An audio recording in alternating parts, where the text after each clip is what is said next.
Hey everybody, I'm Sean from The Spirit of Oz, and I'm going to be reading The Cowardly Lion and the Hungry Tiger.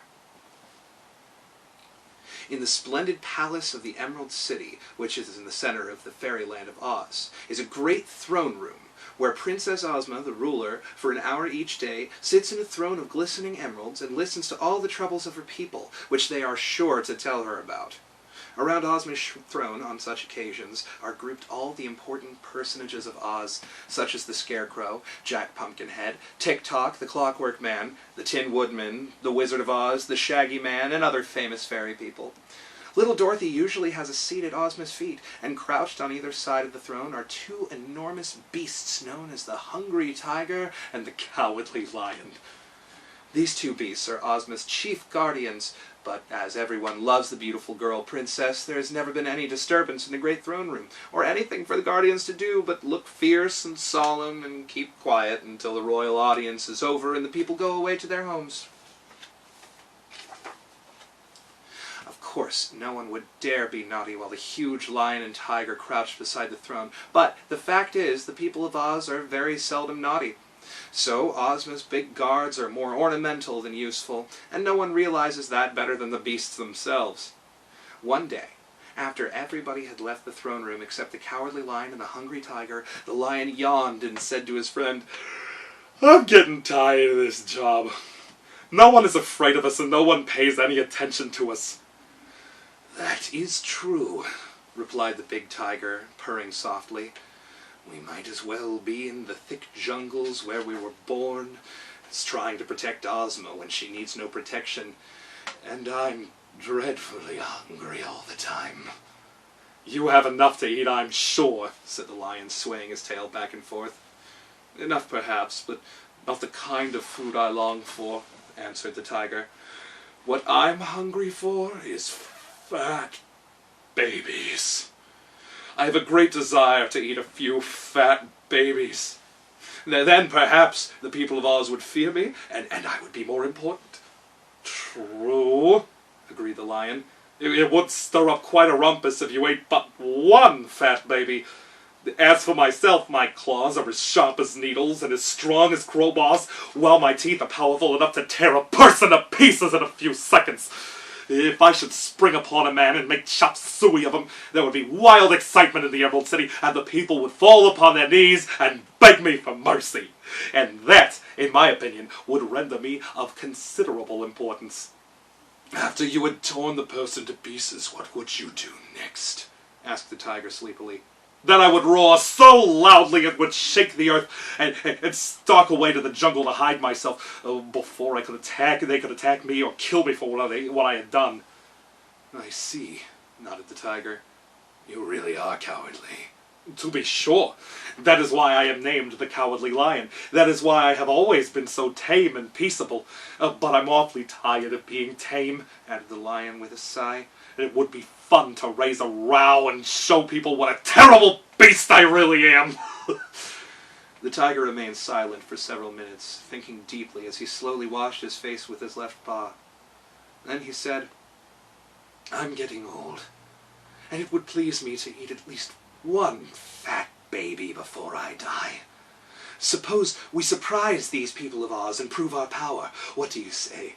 We will walk out of here just as usual, and the first baby we meet I'll eat in a jiffy. And the first man or woman you meet, you will tear to pieces. And then we will both run out of the city gates and gallop across the city and hide in the jungle before anyone can stop us." "All right, I'm game," said Lion, yawning again so that he showed 2 rows of dreadfully sharp teeth. The tiger got up and stretched his great, sleek body. "Come on," he said. The lion stood up and proved he was the larger of the two, for he was almost as big as a small horse. Out of the palace they walked, and met no one. They passed through the beautiful grounds, past fountains and beds of lovely flowers, and met no one. Then they unlatched a gate and entered a street of the city, and met no one. "I wonder how a fat baby will taste," remarked the tiger as they stalked majestically along side by side. "I imagine it will taste like nutmeg," said the lion. "No," said Tiger. "I've an idea it will taste like gumdrops." They turned a corner, but met no one, for the people of the Emerald City were accustomed to take their naps at this hour of the afternoon. "I wonder how many pieces I ought to tear a person into," said the Lion in a thoughtful voice. "60 would be about right," suggested the Tiger. "Would that hurt any more than to tear one into about a dozen pieces?" inquired the Lion with a little shudder. "Who cares whether it hurts or not?" growled the Tiger. The Lion did not reply. They entered a side street, but met no one. Suddenly, they heard a child crying. "Aha!" exclaimed the Tiger. "There is my meat!" He rushed around the corner, the Lion following, and came upon a nice fat baby sitting in the middle of the street and crying as if in great distress. "What's the matter?" asked the Tiger, crouching before the baby. I lost my mama," wailed the baby. "Why, you poor little thing," said the great beast, softly stroking the child's head with its paw. Don't cry, my dear, for Mama can't be far away, and I'll help you go find her." "Go on," said the Lion, who stood by. "Go on where?" said the Tiger, looking up. "Go on and eat your fat baby." "Why, you dreadful creature!" said the Tiger reproachfully. "Would you want me to eat a poor little lost baby that doesn't even know where its mother is?" And the beast gathered the little one into its strong, hairy arms and tried to comfort it by rocking it back and forth. The Lion growled low in his throat and seemed very much disappointed.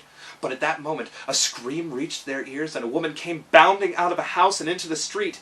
Seeing her baby in the embrace of the monster tiger, the woman screamed again and rushed forward to rescue it. But in her haste, she caught her foot in her skirt and tumbled head over heels and heels over head, stopping with such a bump that she saw many stars in the heavens, although it was broad daylight. And there she lay, in a helpless manner, all tangled up and unable to stir. With one bound and a roar like thunder, the huge Lion was beside her. With his strong jaws, he grasped her dress and raised her to an upright position. "Poor thing, are you hurt?" he gently asked.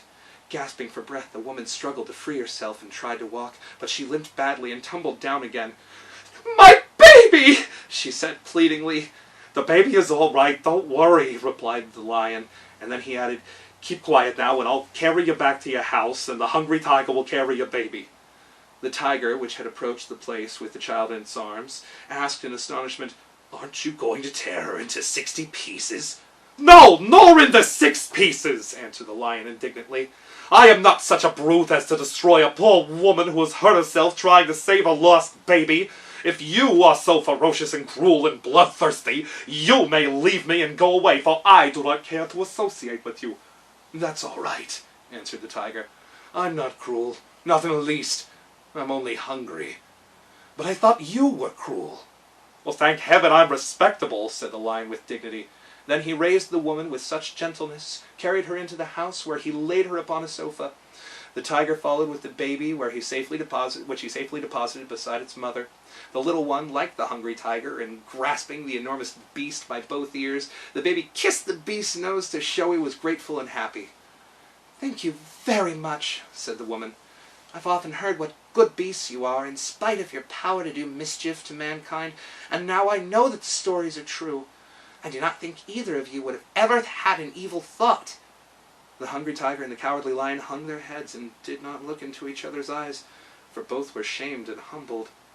They crept away and stalked back through the streets until they again entered the palace grounds, where they retreated to the pretty, comfortable rooms they occupied at the back of the palace. There they silently crouched in their usual corners to think over their recent adventures. After a while, the tiger said sleepily, "I don't believe fat babies taste like gumdrops. I'm quite sure they have the flavor of raspberry tarts. My, how hungry I am for fat babies." The lion grunted disdainfully. "You're a humbug," said he. "Am I?" retorted the tiger with a sneer. "Tell me, then, into how many pieces you usually tear your victims, my bold lion." The lion impatiently thumped the floor with his tail. "To tear anyone into pieces would soil my claws and blunt my teeth," he said. "I'm glad I didn't muss myself up this afternoon by hurting that poor mother." The tiger looked at him steadily and then yawned a wide, wide yawn. "You're a coward," he remarked. "Well," said Lion, "it's better to be a coward than to do wrong." "To be sure," said the other, "and that reminds me that I nearly lost my own reputation, for had I eaten that baby I would not now be the hungry tiger. It's best to go hungry, it seems, than to be cruel to a little child." And then they dropped their heads on their paws and went to sleep. That's all for now, but we will be reading more stories from Little Wizard Stories very soon.